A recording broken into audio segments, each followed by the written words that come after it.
अऊज़ुबिल्लाहि मिनश्शैतानिर्रजीम बिस्मिल्लाहिर्रहमानिर्रहीम। अल्लाह के बाबरकत नाम से शुरू करते हैं जो बड़ा मेहरबान और नहायत रहम करने वाला है।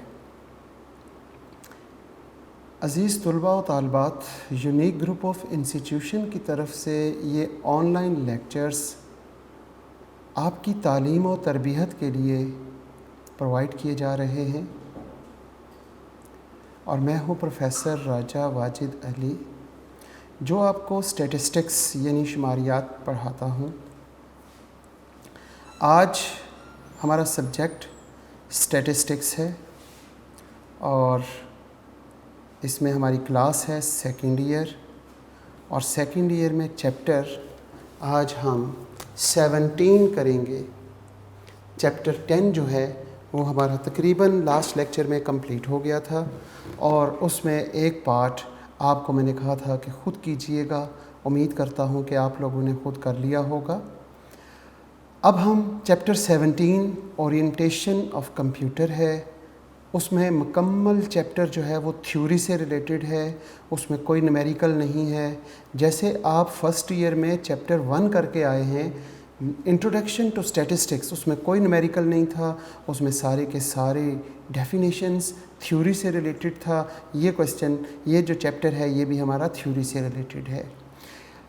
और जो बच्चे आईसीएस कर रहे हैं, जनरल साइंस नहीं कर रहे, और उन्होंने फ़र्स्ट ईयर में कंप्यूटर से रिलेटेड जितनी इंफॉर्मेशंस पढ़ी हैं उनमें से कुछ इम्पॉर्टेंट जो अहम तरीन इंफॉर्मेशंस हैं वो इस चैप्टर में मौजूद हैं। हम इंशाल्लाह हम वो तमाम इंफॉर्मेशंस डिस्कस करेंगे। हस्ब मामूल हम अपने लेक्चर का आगाज़ एक दुआ से करते हैं और दुआ है ज़िंदगी और मौत।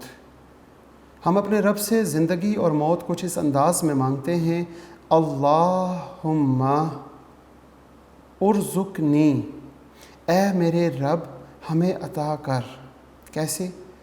अल हयात, हमें ज़िंदगी अता की है तो इस ज़िंदगी को कैसा बना दे? अल हयात सादतन, सआदत वाली ज़िंदगी बना दे। सआदत कहते हैं फर्माबरदारी को, इताअत को। ए अल्लाह, हम तेरी फर्माबरदारी करें, तेरी इताअत करें, फिर इसी तरह तेरे प्यारे हबीब हज़रत मोहम्मद सल्लल्लाहु अलैहि वसल्लम की इताअत और फर्माबरदारी करें।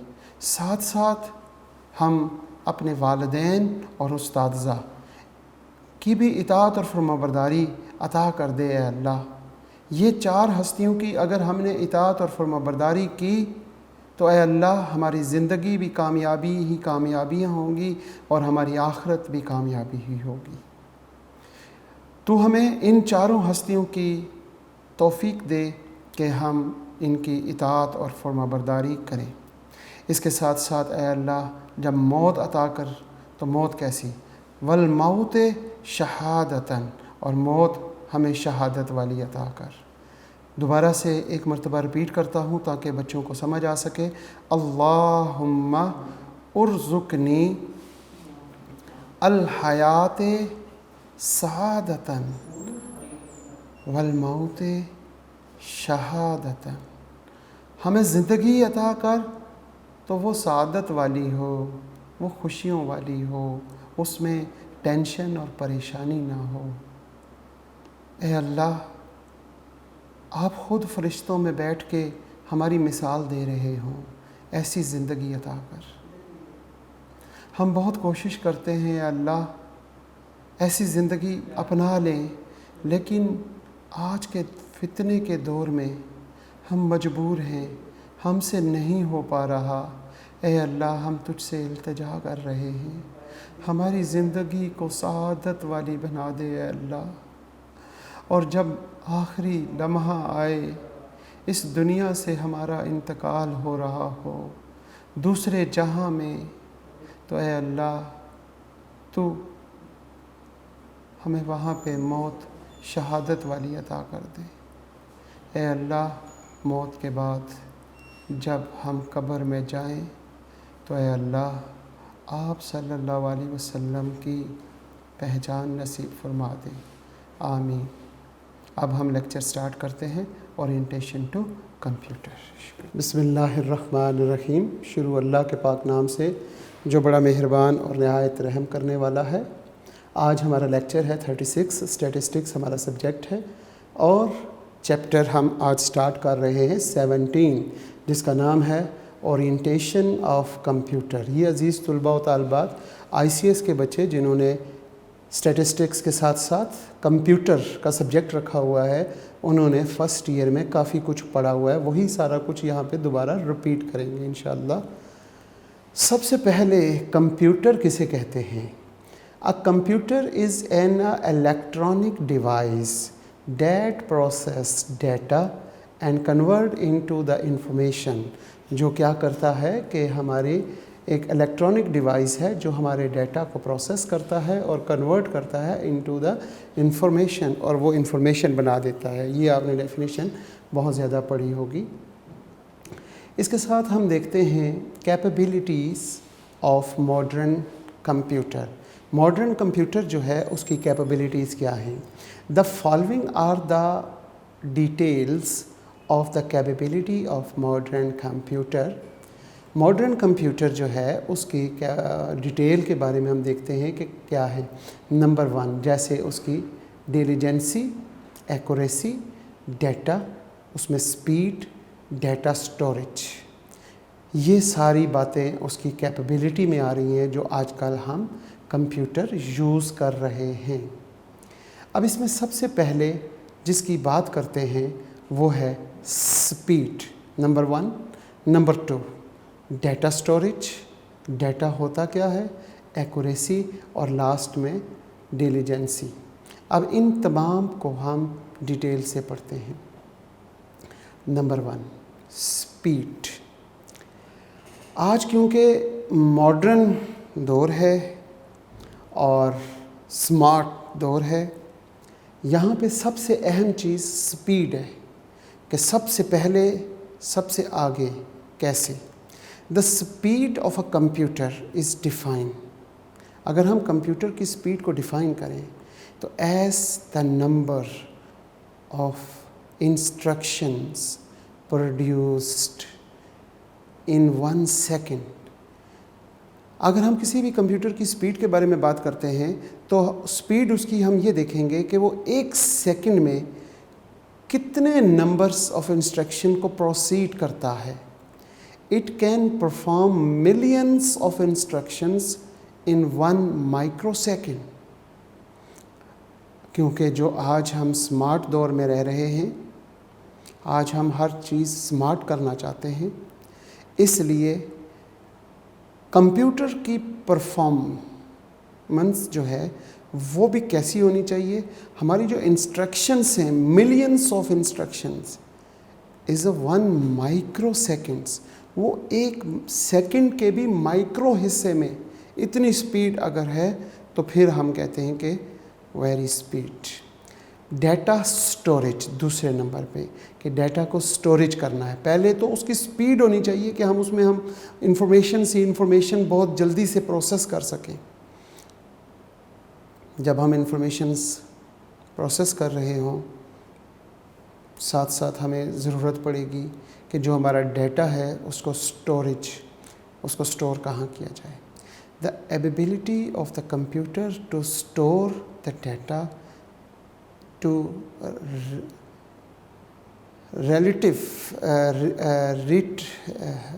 relative it with a very high speed make in suitable for modern data processing। वही बात कि जो हमारा मॉडर्न डाटा, जो स्मार्ट डाटा है, उसकी प्रोसेसिंग तो हमने बहुत ज़्यादा की, उसके लिए सूटेबल हाई स्पीड मेक्स होनी चाहिए। With a very high speed makes it suitable for the modern data process. Data होता क्या है? Data is defined as a combination of characters, numbers and symbols collected for a specified purpose। जब हम characters जैसे A, B, C, numbers 1, 2, 3 symbols जैसे alpha beta mu collect for the specified purpose. तो ये सारी चीज़ें हमारी डाटा में शामिल हैं। Accuracy, the modern computer perform millions of operations in 1 seconds. जो मॉडर्न कंप्यूटर्स हैं वो मिलियंस ऑपरेशंस जो हैं वो विद इन 1 सेकेंड्स करते हैं विदाउट एनी एरर। तो ये जो विदाउट एनी एरर अपना परफॉर्म करते हैं ऑपरेशंस को, इसी विदाउट एनी एरर, इसी को कहते हैं the accuracy of calculation. Depend upon the input data.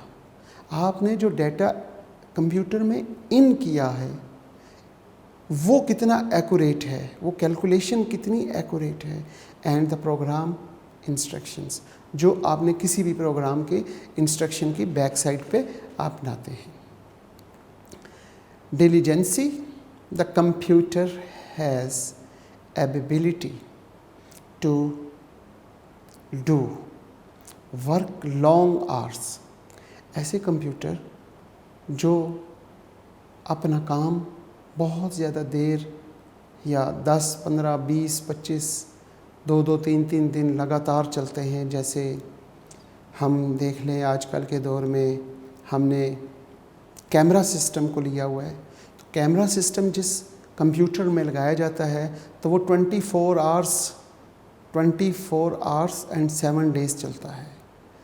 तो ऐसे कंप्यूटर्स के लिए एबिलिटी होनी चाहिए कि it never tries working for a long hours does not affect the accuracy of computer. तो इस तरह हमारे कंप्यूटर की डिलीजेंसी के हमारे 24/7 चले, अगर 24 घंटे 7 दिन पूरा महीना इसी तरह चलता रहे और does not affect the accuracy, तो हमारी एक्यूरेसी को अफेक्ट ना करे। ठीक होगी बात? ये है जी हमारे पास हिस्ट्री ऑफ कंप्यूटर। आप सब बच्चे इसके बारे में जानते हैं कि कंप्यूटर की हिस्ट्री क्या है, कैसे है। आप सब बच्चे ICS करके आए हुए हैं। The history of computer and calculator. Basically computer की ज़रूरत कहाँ पड़ी एंड कैलकुलेटर। जब हमारे पास कैलकुलेटर था, कैलकुलेटर से हम कुछ प्लस माइनस कुछ फंक्शंस को हम यूज़ करते थे और आस्ता आस्ता हम स्मार्ट दौर आता रहा। हमारे पास इंफॉर्मेशंस बहुत ज़्यादा होना शुरू हो गई, कैलकुलेशन बहुत ज़्यादा होना शुरू हो गई। तो फिर हमें कैलकुलेटर से आगे की कुछ चीज़ चाहिए और वो है computer. goes back a very very long away. For many centuries people used their own brain. पहले वक्तों में जब कैलकुलेटर भी नहीं था, कंप्यूटर भी नहीं था, तो जो लोग थे वो अपना जहन इस्तेमाल करते थे। Brain power to perform the arithmetic collection. वो क्या करते थे कि अपने दिमाग से ही सारा काम कर लेते थे। अल्हम्दुलिल्लाह मैं एक ऐसे उस्ताद से पढ़ा हुआ हूँ जिनका नाम प्रोफेसर इस्लाम चौधरी साहब थे। वो अपना ब्रेन पावर को यूज़ करते थे। हम क्योंकि स्टैटिस्टिक्स के लोग हैं, कैलकुलेशन हमारा काम है, लेकिन वो जो असलम साहब थे, चौधरी असलम साहब, अल्लाह ताला उन्हें जन्नतुल फिरदौस में जगह अता फरमाए। मेरी खुशकिस्मती थी कि मैं उनसे आखिरी उनका सेशन था पंजाब यूनिवर्सिटी में, मैं उनसे पढ़ा। कैलकुलेशन में वो उनकी महारत का कमाल उन जैसा उस दौर में, यानी कि सन 2000 की बात बता रहा हूँ, और उसके बाद अब तो बिल्कुल कोई भी नहीं है, उनके बाद कोई भी नहीं रहा होगा। वो हज़ारों, वो हमारी एक कैलकुलेशन थी प्रैक्टिकल में, को 50 वैल्यूज़ थी और हर वैल्यू पॉइंट्स में थी और हर वैल्यू के पॉइंट के बाद 6 डिजिट्स थे। उनको हम पूरी क्लास कैलकुलेटर से ऐड कर रहे थे और हमारे सर अपना ब्रेन पावर के साथ अपनी आई साइड उसके ऊपर रखे हुए थे। अब हम देखते देखते अभी हम 50 में से 30, 35 या 36वीं वैल्यू पे थे और सर ने नीचे लाइन लगा के उसका टोटल लिख लिया विदाउट कैलकुलेटर।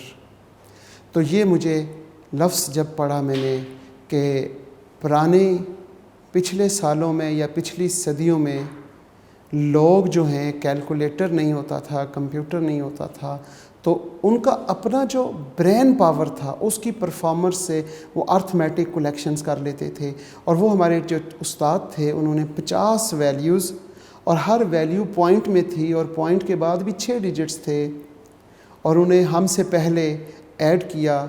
और हमारी क्लास में जिस बच्चे ने सबसे पहले कैलकुलेटर से ऐड करके चेक किया तो वो वही वैल्यू थी जो सर ने लिखी थी। अब सर बड़े गौर से देख रहे थे पूरी क्लास में सबसे पहले कौन with the help of calculator solve करता है।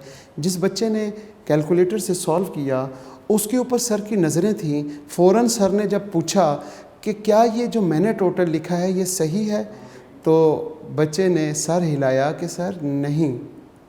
तो सर बड़े हैरान हुए कि ऐसा कैसे हो सकता है।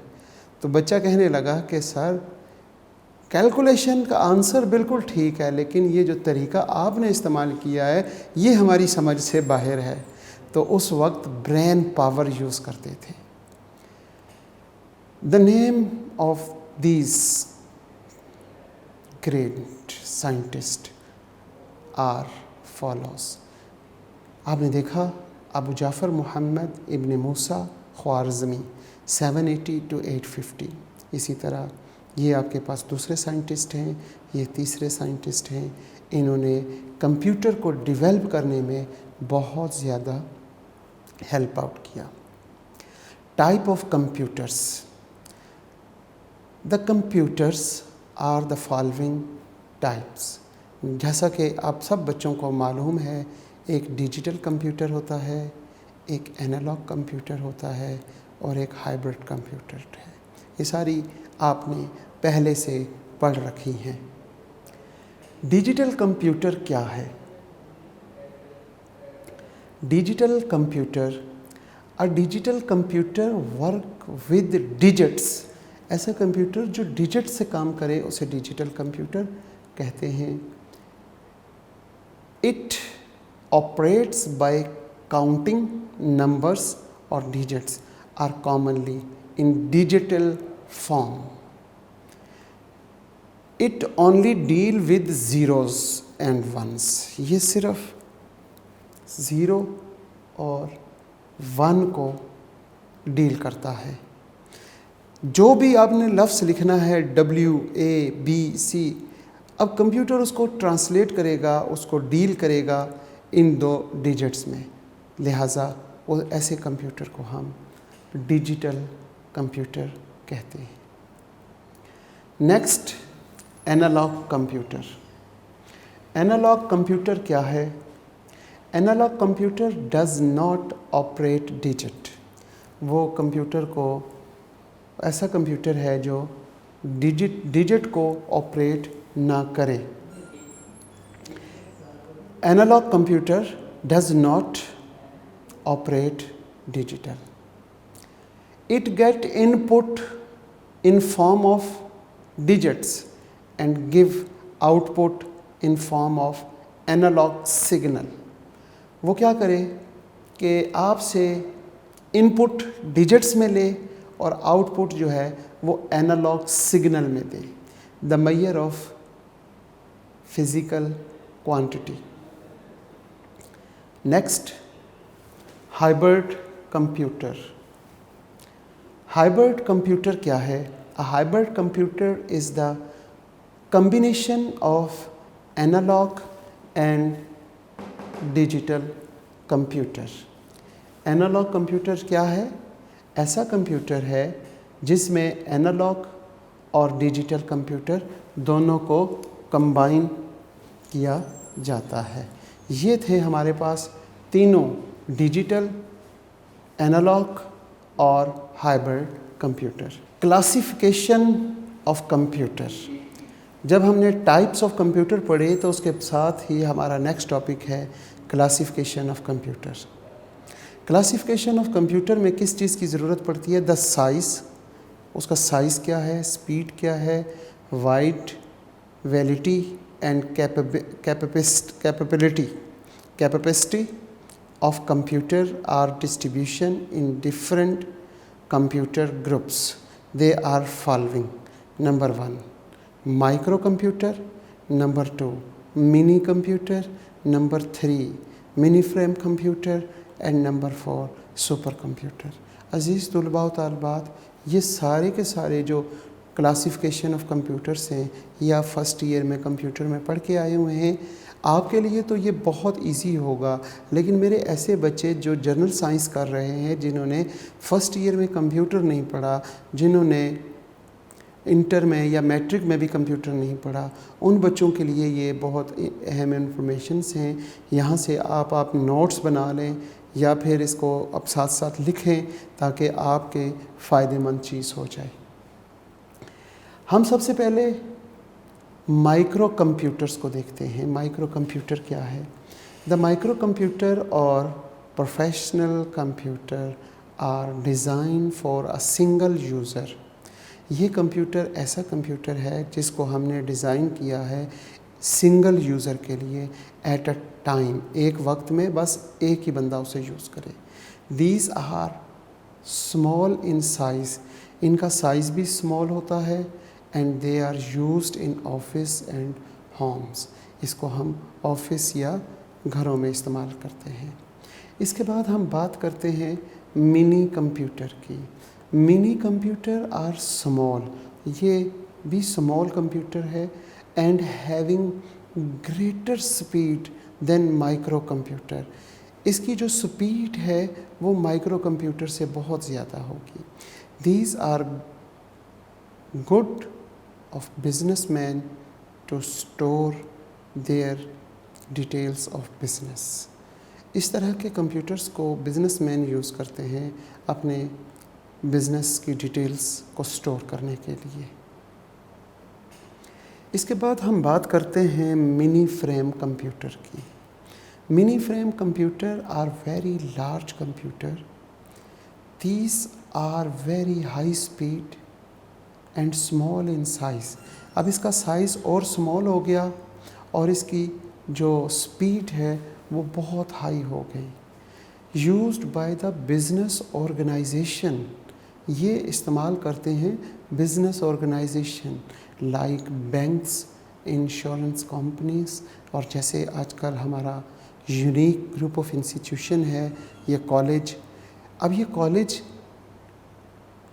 मिनी फ्रेम कंप्यूटर्स के ज़रिए आप तक ये ऑनलाइन लेक्चर्स प्रोवाइड कर रहा है और हर बच्चा हमारे कंप्यूटर के साथ अटैच होकर वहाँ पे अपने कमेंट्स लिख सकता है, अपनी प्रॉब्लम्स लिख सकता है, साथ साथ वो यहाँ से हमारी भेजी हुई हर डिटेल उनको प्रोवाइड की जाती है।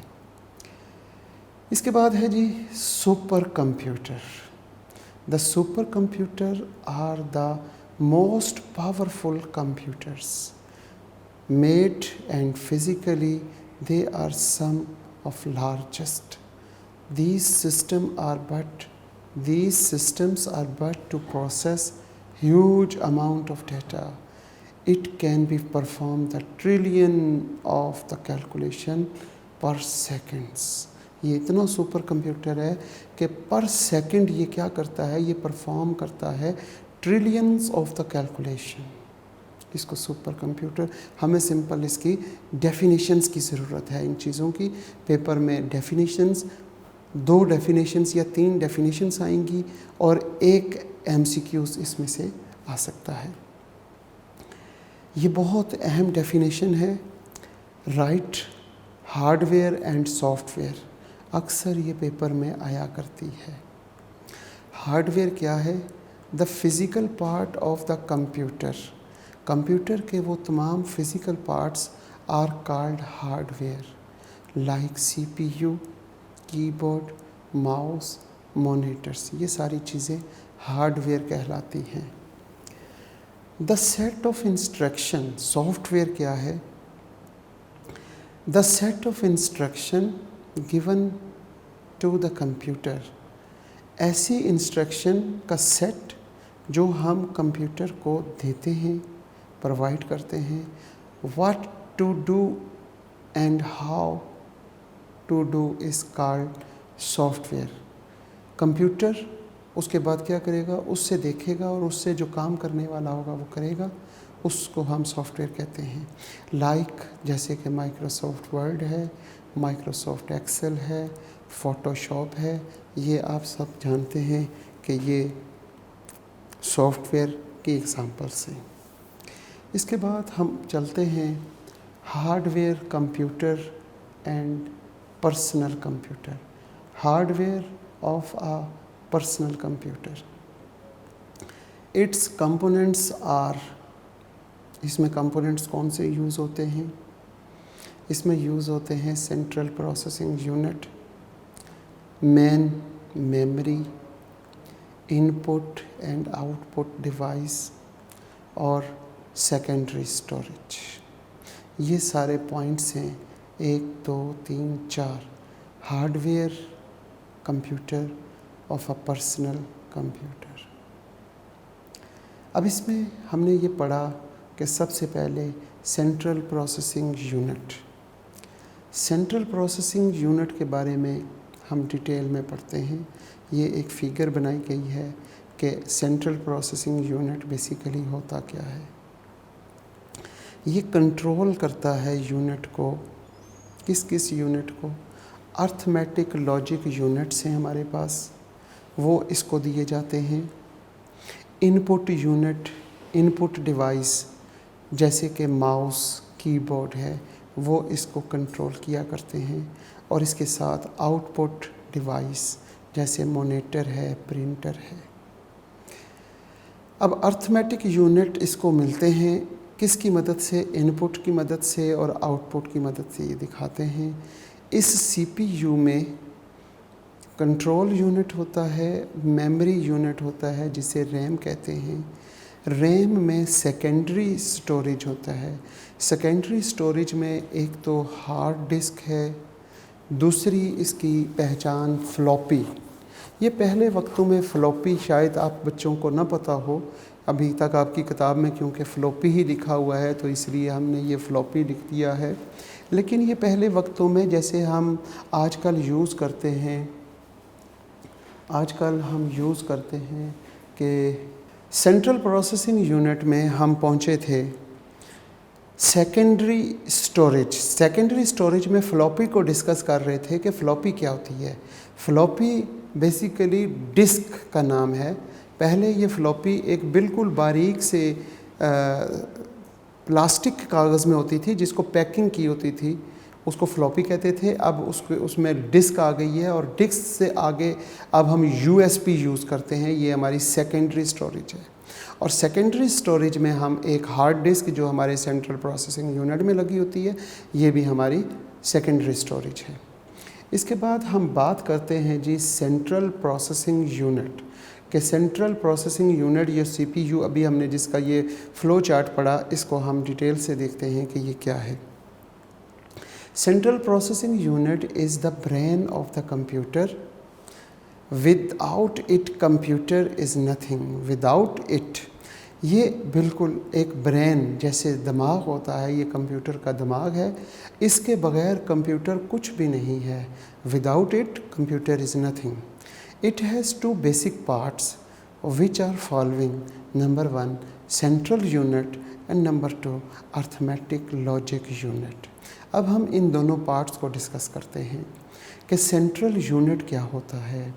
All the computers resources are managed by या managed from the central unit. Computer के तमाम रिसोर्सेस को मैनेज करता है central unit. Think of the central unit as traffic cop directly the flow of data through the CPU and to the other device. The central unit is a logical need of the computer. Arithmetic logic unit में बात करते हैं। The arithmetic logic unit can be performed both arithmetic and logic operation of the data. Arithmetic logic unit perform करता है इन दोनों को, किन दोनों को, अर्थमेटिक और लॉजिक ऑपरेशन को. Arithmetic can be performed, arithmetic को परफॉर्म करता है, और logical operation is one in which of the data is compared by less than, equal to, greater than, less than, equal to, greater than, equal to, not equal to, और इसी तरह के बेशुमार जो लॉजिकल ऑपरेटर्स हैं उनके comparison में काम आता है. हम आगे बात करते हैं अर्थमेटिक ऑपरेशन की. अर्थमेटिक ऑपरेशन कौन कौन से होते हैं? अर्थमेटिक ऑपरेशन होते हैं एडिशन, प्लस, जो हम मैथमेटिक्स में प्लस करते हैं, प्लस का साइन, सब्ट्रैक्ट, माइनस का साइन, मल्टीप्लाई, डिवीजन, इसी तरह राइज्ड बाय पावर. जैसे 2 की पावर हम 6 लेते हैं तो ये जो हम कैप लिखते हैं तो ये राइज्ड पावर कहलाता है. इसी तरह equal to, less than equal to को greater than equal to, only greater than. इसी तरह हम बात करते हैं not equal to, not less than और equal to, not greater than और नॉट इक्वल टू, और नॉट ग्रेटर देन. आज का लेक्चर हम अज़ीज़ तलबा यहाँ पे इख्तिताम करते हैं इस दुआ के साथ कि अल्लाह पाक तमाम के तमाम तलबा तालबात खुश रहें, सलामत रहें, और सेहत वाली ज़िंदगी अल्लाह पाक आपको अता करे, ता क़यामत वालदैन का साया कायम रखे, और वालदैन की और उस्तादज़ा की इताअत और फरमाबरदारी की तौफ़ीक अता फ़रमाए. इसके साथ साथ जब हमारा आखिरी वक्त हो तो हमारी ज़बान पे अल्लाह तो कलमा जारी फरमा दे, ला इलाहा इल्लल्लाह मुहम्मदुर रसूलुल्लाह, यानी कि हमारा ख़ात्मा बिन ईमान हो जाए. आमीन. अल्लाह हाफ़िज़.